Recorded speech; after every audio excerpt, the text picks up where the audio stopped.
মাননীয় স্পিকার, গাধাকে দিয়ে আপনি হাল চাষ করিয়ে এটার মধ্যে কোনো বাহাদুরি নাই। যেই রাষ্ট্রপতি জিয়াউর রহমানের বিরোধিতা করেছেন সেই রাষ্ট্রপতি এখন জিয়াউর রহমানের প্রশংসা করছে। রাষ্ট্রপতির উপর ধন্যবাদ জ্ঞাপন বক্তব্য, রাষ্ট্রপতির বক্তব্য আমি শুনিও নাই, পড়িও নাই, এবং সেই বক্তব্য দেওয়ার সুযোগ করে দেওয়াকে আমরা প্রত্যাখ্যান জানিয়েছিলাম। আমরা খুব স্পষ্টভাবে বলেছিলাম যে এই রাষ্ট্রপতি অপসারণ প্রয়োজন, তাকে গ্রেফতার করা প্রয়োজন।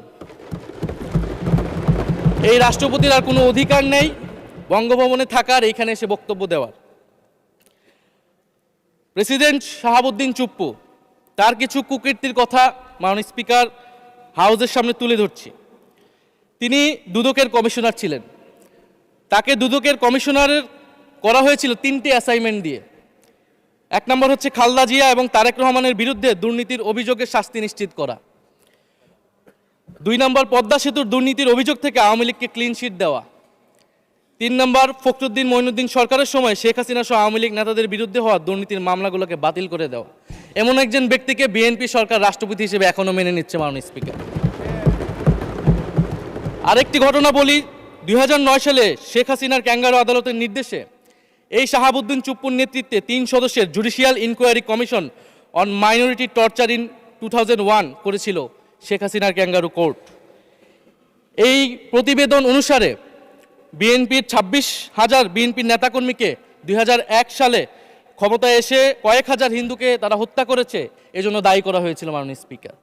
এবং আওয়ামী লীগ এই রিপোর্ট দেশে বিদেশে এই রিপোর্ট ফেরি করে তারা নিজেদের এখানে ক্ষমতায় থাকাটাকে পাকাপোক্ত করেছিল।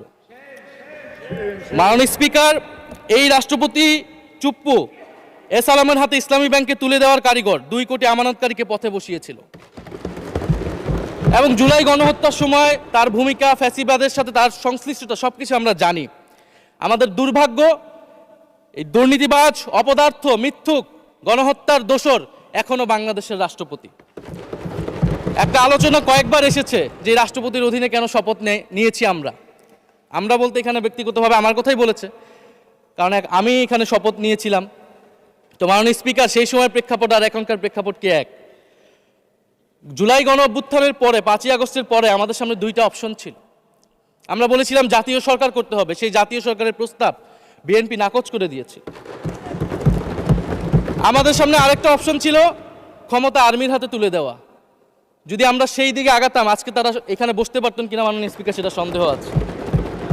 দেশের স্বার্থে, দেশের স্থিতিশীলতার স্বার্থে আমরা সেই সময় সরকারে গিয়েছিলাম, আমরা শপথ নিয়েছিলাম। কিন্তু বৈষম্যবিরোধী ছাত্র আন্দোলন খুব স্পষ্টভাবে 2024 সালে কিন্তু এই রাষ্ট্রপতির অপসারণ চেয়েছিল।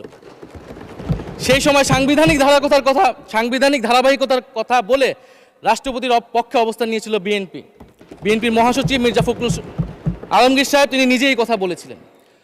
ফলে এখন তো একটা নির্বাচিত সরকার মাননীয় স্পিকার, এখন তো চাইলেই বিএনপি রাষ্ট্রপতি পরিবর্তন করতে পারে সরকার, এবং আমরা বিশ্বাস করি বিএনপিতে সেই ধরনের যোগ্য আস্থাভাজন ব্যক্তি নিশ্চয়ই রয়েছেন।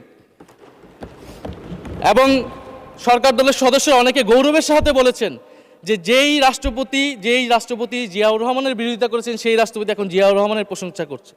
মাননীয় স্পিকার, গাধাকে দিয়ে আপনি হাল চাষ করিয়ে এটার মধ্যে কোনো বাহাদুরি নাই। এটা আপনাদের দেউলিয়ত্ব, সরকারের দেউলিয়াত্ব যে সরকার এখনো রাষ্ট্রপতি পরিবর্তন করতে পারছে না। মাননীয়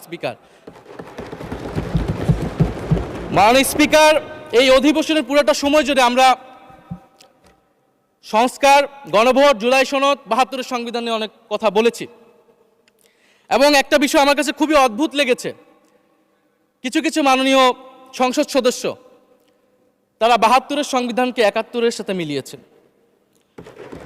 মাননীয় স্পিকার, আমার জানা নেই আসলে তারা কোন বিবেচনা থেকে এটি মিলিয়েছেন। এটা তো সবসময় আওয়ামী লীগ মিলিয়েছে মাননীয় স্পিকার। তারা 72-এর সংবিধানকে 71-এর ফসল হিসেবে, 71-এর চেতনার সাথে মিলিয়েছে। 72-এর মূলনীতিকে 71-এর মূলনীতি বলে 71-এর আদর্শ হিসেবে প্রচার করেছেন। আমরা তো সেটার বিরোধিতা করেছি মাননীয় স্পিকার সবসময়, এবং বিএনপির বহু নেতা এটার বিরোধিতা করেছে মাননীয় স্পিকার। 72-এর সংবিধানের ক্রিটিসিজম, সমালোচনা 72 সাল থেকেই বাংলাদেশে শুরু হয়েছিল।